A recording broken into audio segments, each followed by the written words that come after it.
Something I see talked about a lot on social media, especially when it comes to traditional book publishing, is how much say does the author actually have when it comes to their book cover. For a lot of people, the book cover is the line they draw in the sand when it comes to whether they want to traditionally publish or self-publish. And for me, I never really thought about that much until I actually got into publishing. But now that I am in traditional publishing and I have had 4 different book covers with the same publisher, I have a little bit of experience on what it's like to be a traditionally published author and share how much of a say I did or didn't have when it came to each of my book covers. Something I've learned since becoming a traditionally published author is that your book cover really depends, 1, on your imprint, and 2, on how much your publisher is investing in your book. Essentially, how much did they spend for your book and how much are they going to then put that money back into the cover of the book. I'm with a digital first imprint of HarperCollins, so even though it is one of the big 5 or big 4, if you will, it is on the lower side when it comes to the way they print books.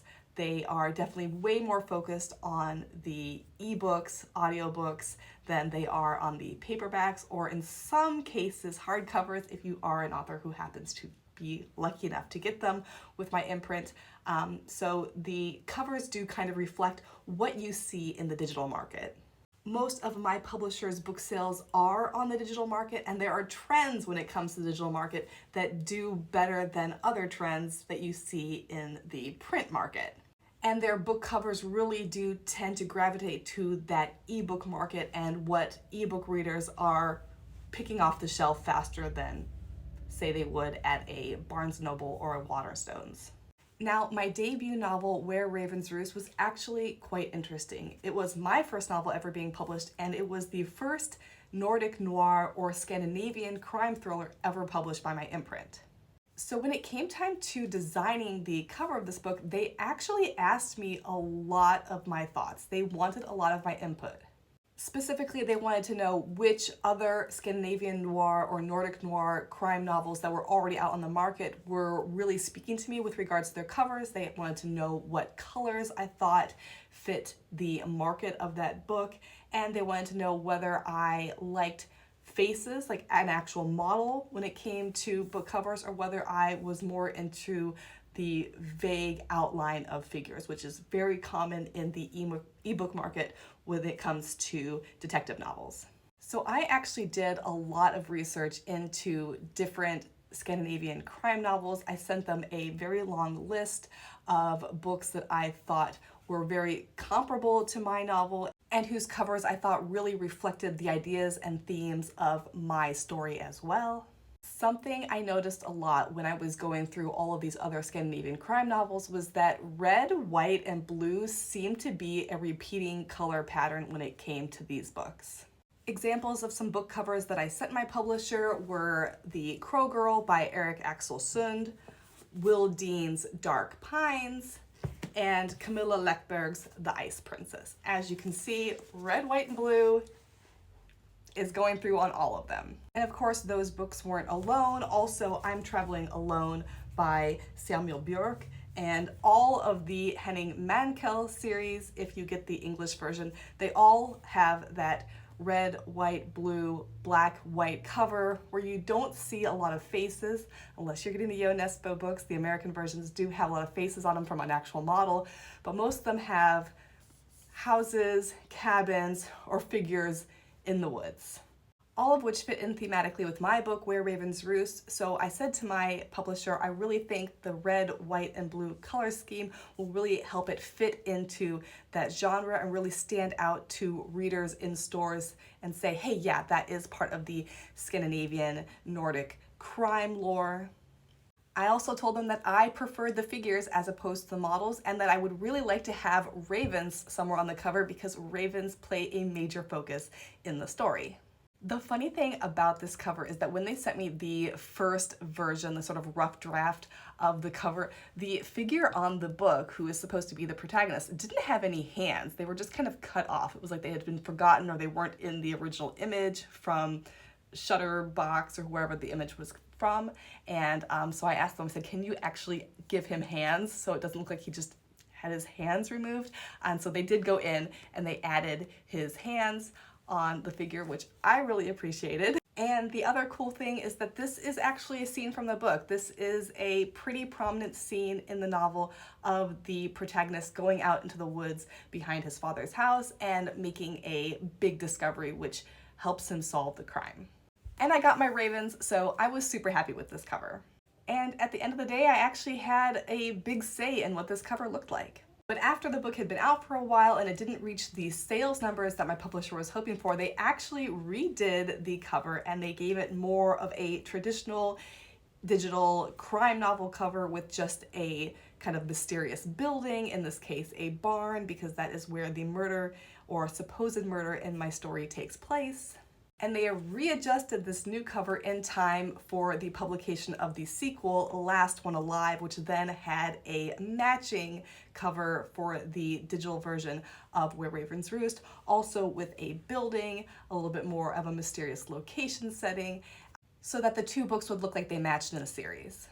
When it came to this book cover, I didn't really have much to say with it. The marketing department really was trying to kind of reformat the first book and then have the second book match it, and so they kind of just came up with this on their own. There is a white cottage cabin in the book that this was supposed to reflect, and there is a kind of midsummer theme partway through the book, hence the flowers. But overall, I didn't really get to have a big say in this. They just kind of asked me if I liked it, and I said yeah. I thought it matched well with the new cover of the first book. I liked the dark blues and greens and the burst of yellow. I thought that was a really nice way to make it stand out as compared to the first novel. But overall, didn't really have any say when it came to this book cover.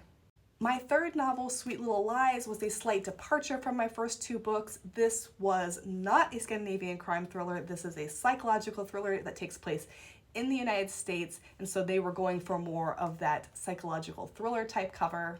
It was kind of cool because with this one, they actually sent me an email with a bunch of different book covers from authors who were recently published in the same genre with books who were very comparable to this one, and then they asked me which of the book covers I liked the best and why.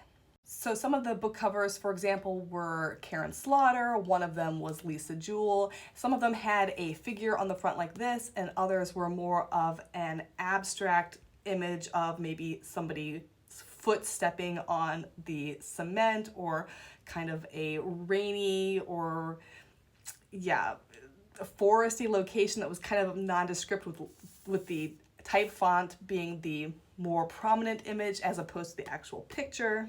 And again, they were all different colors. Some of them actually had bright pink lettering on the title, which I thought really stood out against the foresty backgrounds, because most of them did have forest backgrounds, since my book also had a major woodland setting that was important to the novel.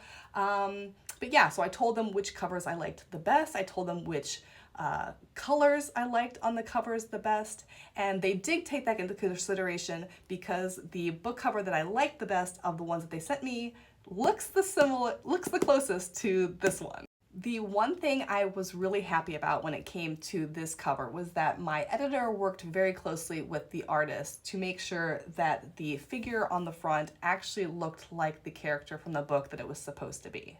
The main plot of this story involves the murder of a teenage girl after the homecoming dance, and it was very important what color her dress was and what color her hair was, so they actually edited this image of this girl in order to give her this lavender lilac colored dress and this kind of chestnutty brown colored hair.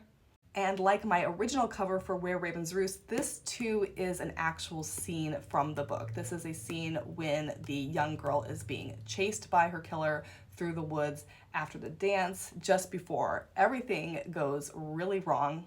It's a very prominent scene in the book that comes up a lot in conversation and in memory of people who have been around during the time that this happened. And so I was very excited that that was the scene that my editor chose to have the artist depict. And I think it worked really well. I also think that when it comes to the digital thriller market, this does firmly sit in the psychological suspense thriller category. This doesn't really look like a detective or crime novel like my first two books does. And my newest novel, The Man in Room 7, was also interesting. My editor took a slightly different approach to this one. She sent me a giant mood board, like a Pinterest mood board of images that she found that she thought were inspiring from the novel. Some of these photos included winding roads at night, roads that like seemed like they were in the middle of nowhere. Other pictures were of old motels, like the kind of motels that you drive up to your door, the kind that seem a little bit shady and creepy and a lot of people don't stop at anymore. There was also some focus on motel signage. The cover for The Sundown Motel by Simone St. James was actually an early inspiration for The Man in Room 7. We ended up not going with the motel signage because my motel had a very specific name and it would have been very difficult to kind of fit it into the artwork in the budget that my book allotted for. So we didn't go this direction, but that was part of the mood board that she sent me, having a lot of this kind of imagery on it. And so something my editor asked me to do was to go through all of the imagery that she sent me and tell her which ones stood out to me the most, which ones gave me the feel for the book better than the others, and then of course explain to her why. So one of the things I absolutely didn't want was I didn't really like the winding road cover. I understood how that made sense for my book. I understood why she picked that out for an inspiration image, but I just really didn't feel like that was going to grab readers the same way as a motel room or a motel room door or a motel in the distant background. So I really focused on the motel imagery. This was the first draft of the cover that they sent me. They actually didn't really make many changes to it after the artist came up with this. I was a little bit surprised at first because the picture here looks like a hotel. This is not like the motel in the book. In the book, it's one of those motels that you drive up to. You have like an old-fashioned key and you can enter it from like right where your car is parked right in front of your door. This is actually like a building you have to be into. So this is not really what it looks like. But I was really drawn to the door at the end and the door cracking open. It has the 7 on it, which makes sense for the story. And I did like this imagery for the book. It did make sense for the story. It added a little bit of suspense and intensity to the situation. And if you read a little bit about what the book is about, I think you'll understand why that makes sense.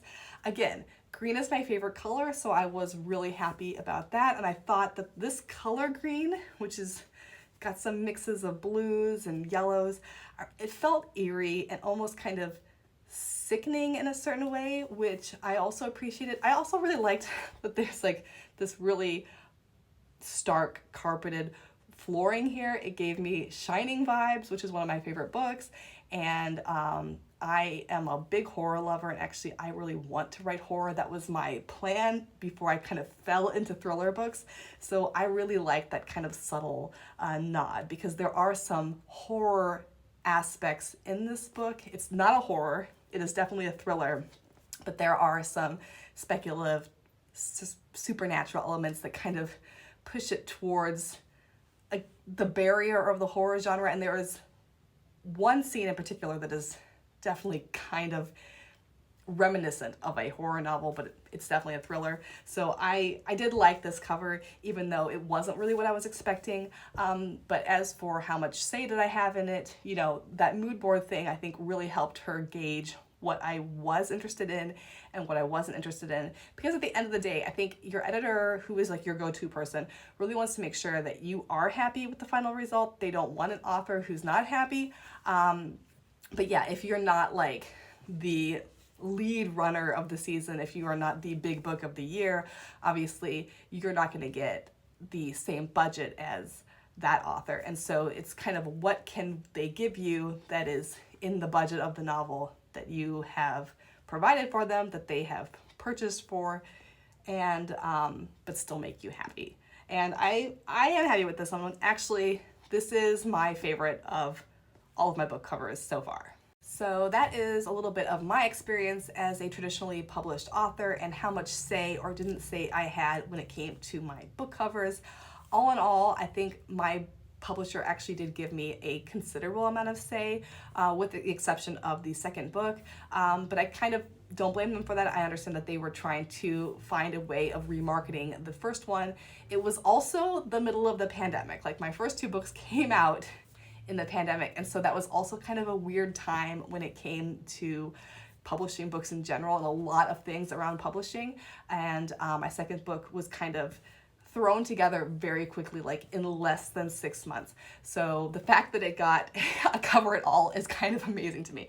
But yeah, I think overall it really depends a lot on the imprint that you're at, kind of where you fall on the hierarchy of books that are being published that season, and also your collaboration with your editor. And I think I was fortunate enough that with both of the editors I've had, I had one editor for my first two books and one editor for my second two books.